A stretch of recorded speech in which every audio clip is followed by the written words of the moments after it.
చిట్చాట్లో మంత్రి కోమటిరెడ్డి వెంకటరెడ్డి కీలక వ్యాఖ్యలు చేశారు. జగ్గారెడ్డిని ప్రశంసలతో ముంచెత్తారు. లీడర్ అంటే జగ్గారెడ్డి అని, మాస్ లీడర్ గాను ఆయనకు పేరుందన్నారు.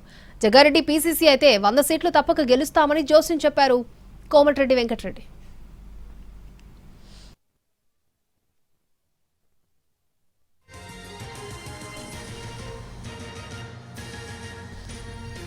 చిట్చాట్లో మంత్రి కోమటిరెడ్డి వెంకటరెడ్డి కీలక వ్యాఖ్యలు చేశారు. జగ్గారెడ్డిని ప్రశంసలతో ముంచెత్తారు ఆయన. లీడర్ అంటే జగ్గారెడ్డి అని, మాస్ లీడర్ గాను ఆయనకు పేరుందన్నారు. జగ్గారెడ్డి పీసీసీ అయితే 100 సీట్లు తప్పక గెలుస్తామని జోస్యం చెప్పారు.